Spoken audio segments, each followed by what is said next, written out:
Hello, my name is Monica Stevens. I am an intercultural trainer and consultant. My company is MES Consulting Services. And what I do is try to create links between cultures when I deal with people who actually are going to move to another country. Let's say Americans who are moving to England or Japanese people who are moving to Mexico and so forth.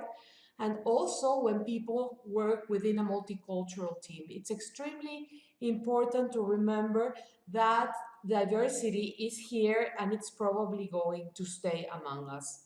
Now, let's start talking a little bit about the United States. Did you know that there are 195 countries in the world and that the United States is the most diverse?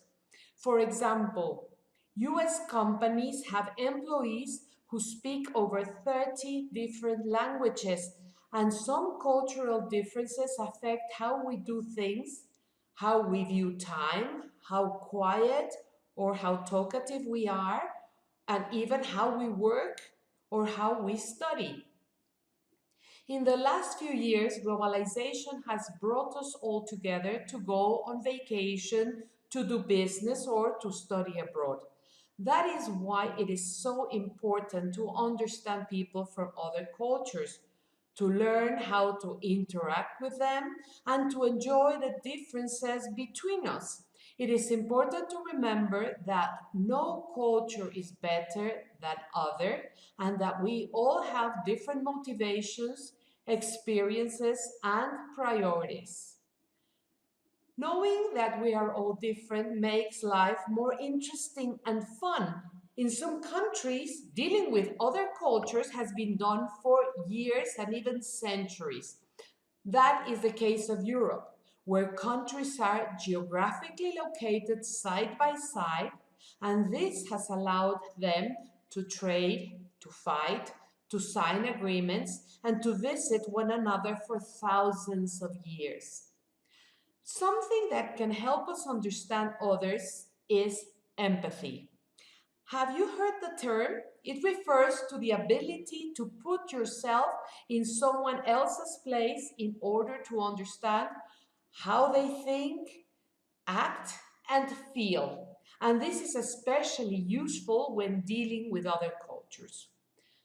So, how can we successfully interact with people from other countries in school or at work?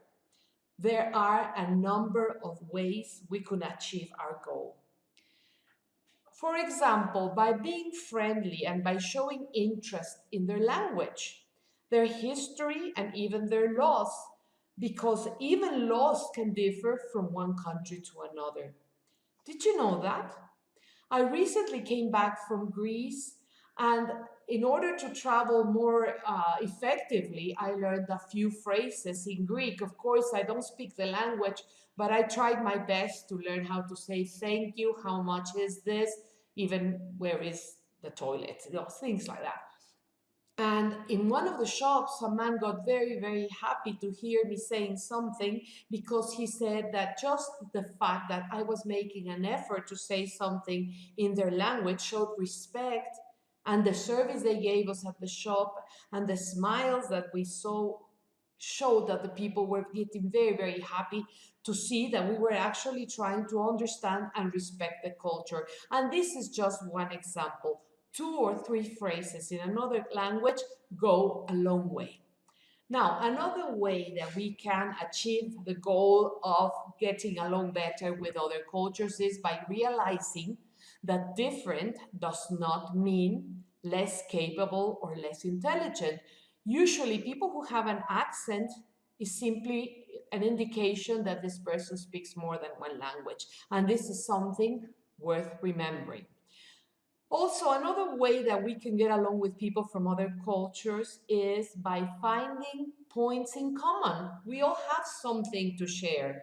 Learning that we share some of the same holidays, for example, how many countries celebrate Christmas, how many countries celebrate Mother's Day, or even the same foods, how many countries like to eat, for example, tortillas, how many countries like to eat the same type of dishes, and that we even have the same shops and restaurants. You can have McDonald's in many other countries. You can find TGIF in many countries. It's amazing. Places where you don't expect to find things that are truly American surprise us sometimes. By asking questions or finding out something about other cultures, for example, did you know that the color television was invented by a Mexican engineer in Mexico in 1940? Or that the first ATM was invented in England in 1967? Or that board games such as chess were invented in India in the 6th century? If you like chocolate, let me tell you that the cocoa bean used to produce chocolate came from the ancient Mayans in Mexico approximately 2,000 years ago. However, chocolate bars were invented in England in 1847.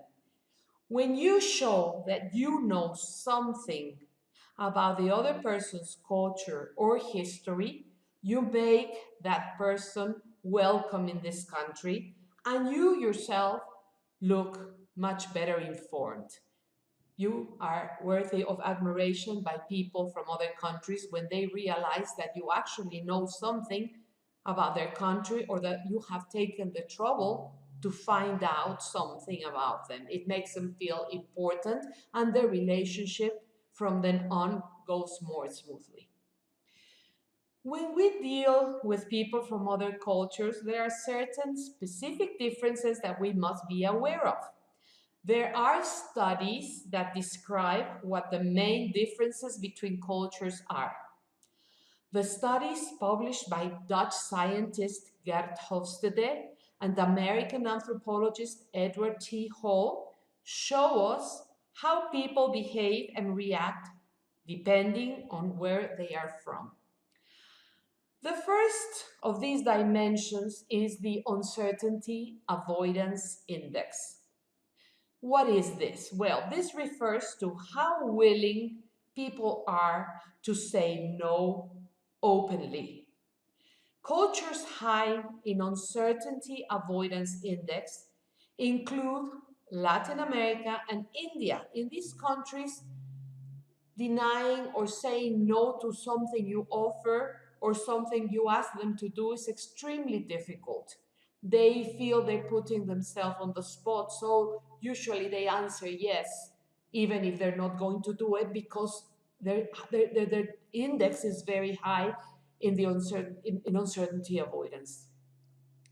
So people from these cultures tend to place emotion over logic, and they become very suspicious of situations that they don't know well. The US in general is very low in the dimension of uncertainty avoidance, except when they travel abroad. Because of the lack of information about other cultures, sometimes people travel abroad and they don't want to really go out by themselves or to go to a museum or try other foods because they don't know exactly what's going on. That is, if we go back to what we said at the beginning, why it is so important to learn something about other cultures. Now, another dimension from Dr. Hofstede and Dr. Hall are individualism versus collectivism. Families in some cultures are extremely close together. This is the case, for example, of Korea, China, Japan, and of course, Latin America. So these are called collective societies. On the other hand, the United States, Great Britain, Canada, Switzerland, and Belgium are what we call individualistic societies, where the needs of one person supersedes the needs of the family or the group. These are cultures where people are very individualistic. They separate very early from their families, whereas in India and Latin America, families stay together for many, many years. Individualistic societies produce people who are independent and autonomous. What does this mean? They make decisions by themselves without having to submit to the approval by a group or by their family. In fact, in the United States, we have the most individualistic society in the world. We mostly all say I and not we when we make a decision or do something. If you notice somebody asks at a meeting, can you do this? I say, I promise, I offer, I agree. In other cultures like Japan, they're going to say, we are going to talk about it and we will let you know what we're thinking. There was a case of an interview with an engineer from Latin America, and during the interview, the American interviewer asked him, so what part of this project were you in charge of? And this engineer, who was speaking now in English, said, we did this and that. So the American interviewer again said, no, no, no. What were you personally in charge of? And again, this engineer answered, as I was telling you, we did this, we did that. So he wasn't hired. What was the problem there? Okay, this was a cultural issue. This engineer is not used to saying, I did this, I did that, because to him that sounded extremely individualistic, presumptuous, and he thought that he should politely say we out of respect for the other people in the company. On the other hand, the interviewer, who is from the United States, the most individualistic society in the world, assumed that he had done nothing by himself and that he needed to consult, or that he needed to be able to receive orders from others. So it didn't work out. So just bear that in mind. Another measure, another index that is extremely interesting is the high context versus low context cultures. In high context cultures like Latin America, India, and Italy, people need to become friends with colleagues at work in order to be able to work effectively. They also use a lot of body language. When they're talking, they're going to be using their hands and they're going to explain things and no, no, no, no, of course, yes. So they have to use body language and become very, very close socially with the people they work with in order for them to work effectively. Okay, so low context cultures, which is exactly the opposite, see no need to become actually close friends with their colleagues at work. That is, working together does not mean that they are also friends. Okay, so when you work with someone in a collective society like Latin America, people tend to say happy birthday. They always invite other colleagues to their parties. They all use time to say hello in the morning. How was your weekend? In the individualistic societies and the high and low context societies, which there's very little body language and they don't have to become friends, they simply say good morning, they go to work and then they leave, and you can be hearing people in these societies organizing a party and you will not expect them to invite you, because being a colleague doesn't mean that they're your friends. And that is something that we need to remember, because it causes a lot of aggravation. The high context culture employee is going to feel alienated and is going to feel that the other person doesn't like him, and that's not the case. You know, the low context employee is going to think, well, this person's my colleague, that doesn't mean we're friends. So you be very careful with that, okay? Communication with low context cultures like the United States, like England, like Germany, is usually very straightforward and clear. So when the two groups interact, Low context culture people find it extremely difficult to read that which the high context culture people are trying to express because of the involvement of body language.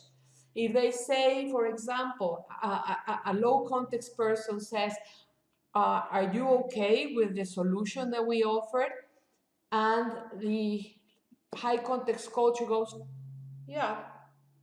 I mean, they're hearing, yes, but the body language is telling them, no, I don't think so. I'm not in agreement with this.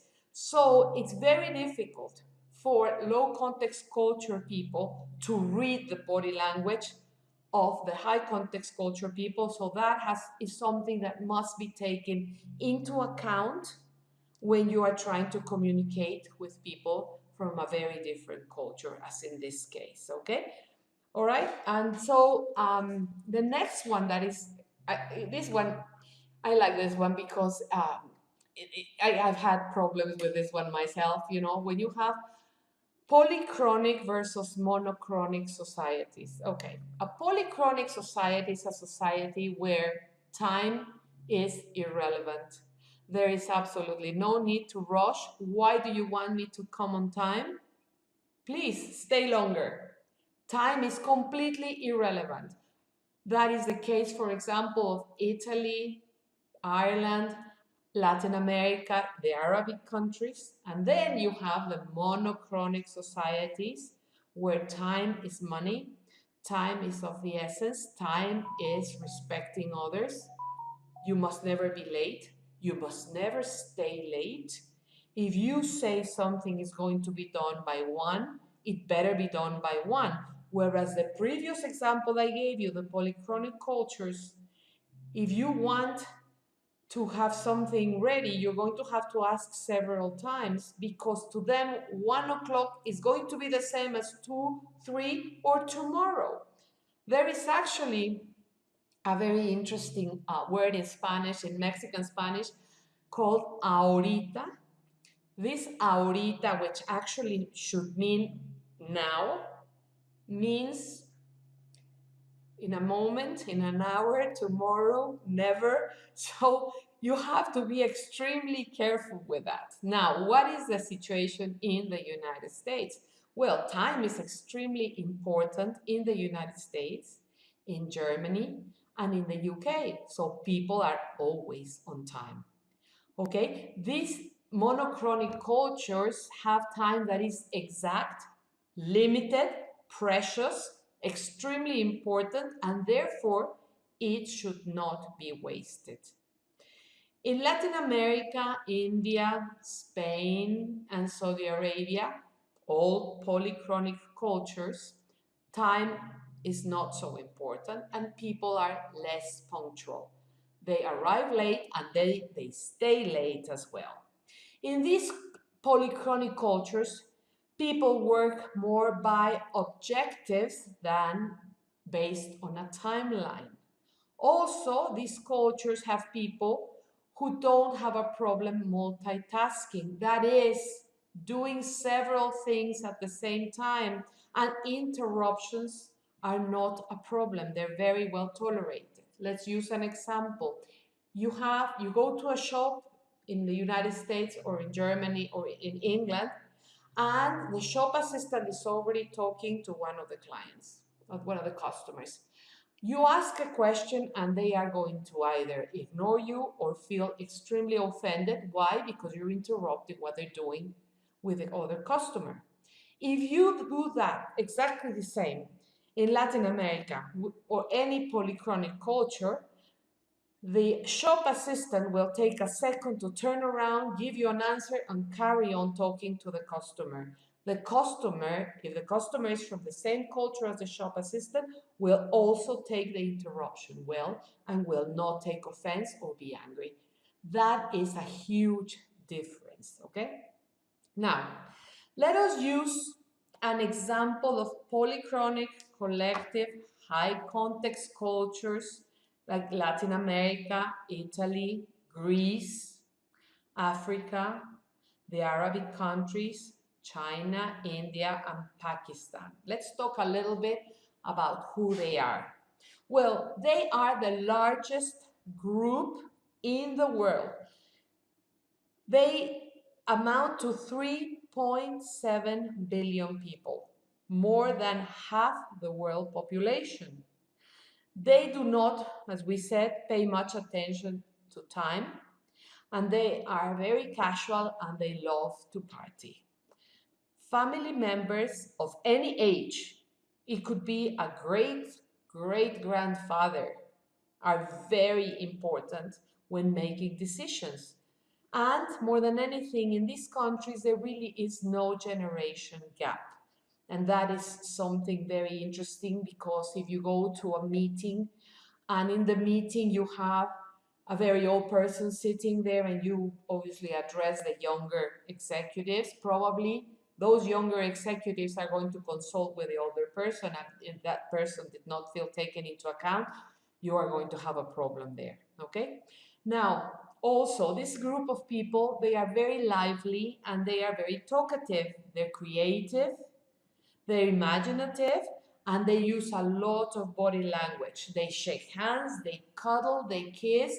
That was a bit of a problem during the pandemic because they couldn't get close to each other. But in some countries, for example, in Italy, you kiss both cheeks.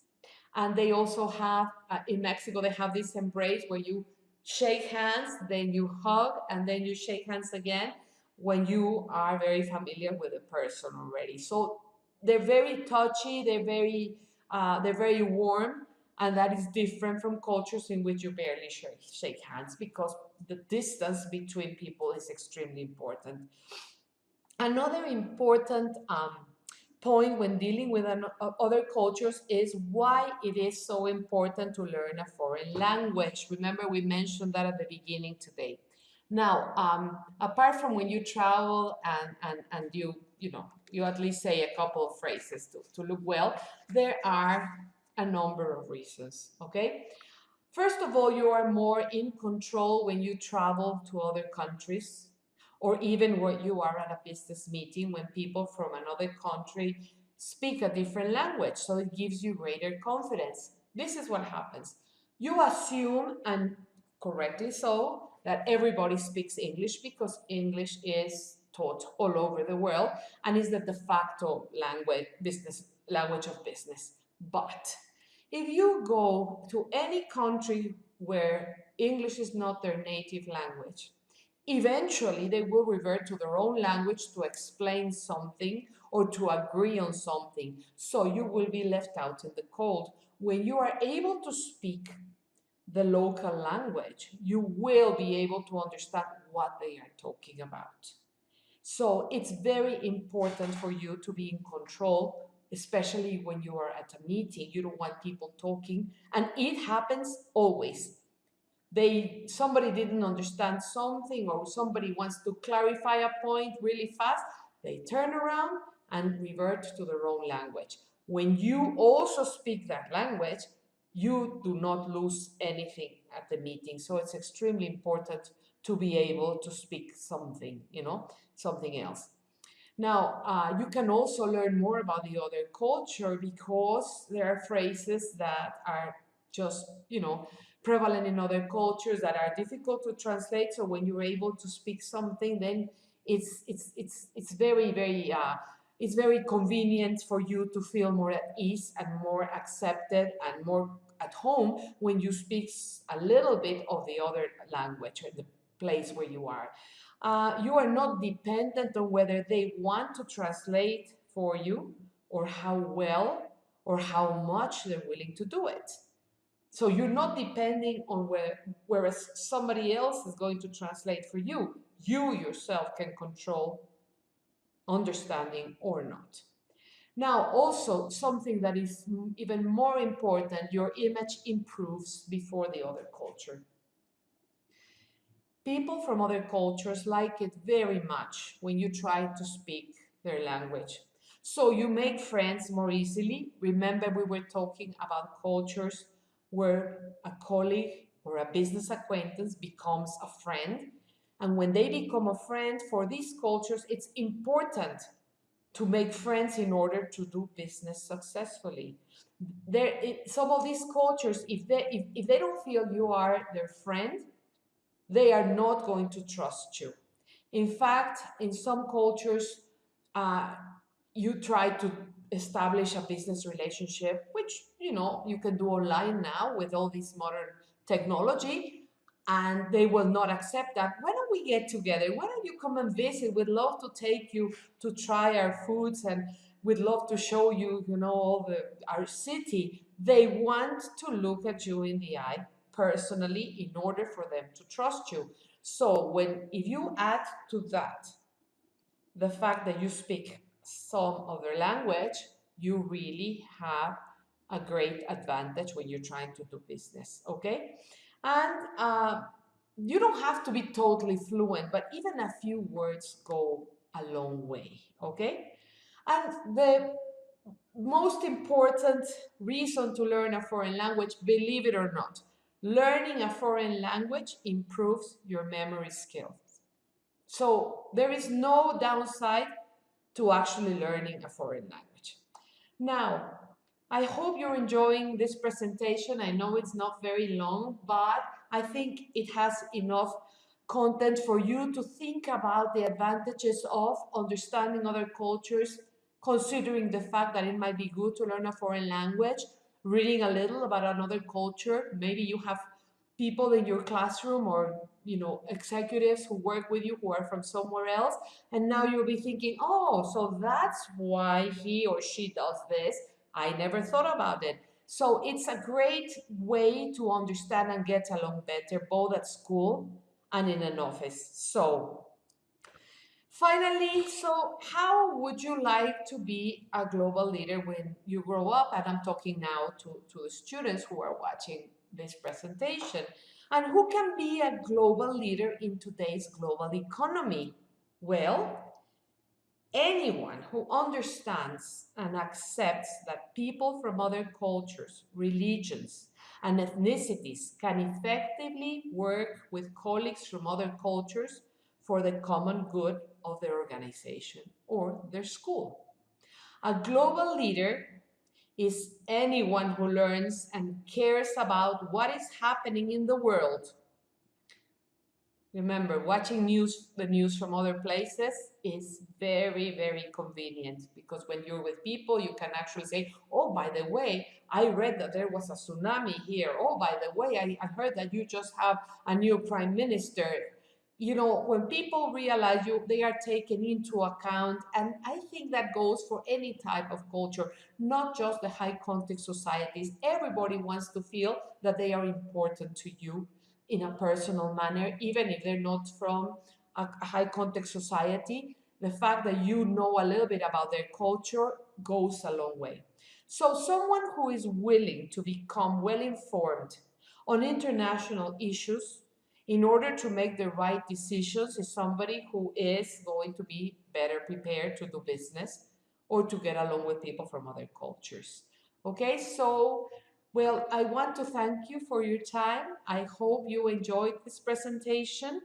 If you have any questions, I'm sure you'll be able to get to get my email, or I'll give it to you as stevenscrosscultural@yahoo.com. If you ever have any questions or concerns, feel free to send me a message. Just on the subject line, put Global Trade Mission, and then you tell me what you want to find out, and I'll be more than glad to help you.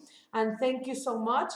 Enjoy the rest of your probably this afternoon. I'm sorry I'm recording this from outside. Okay, you take care. Bye-bye.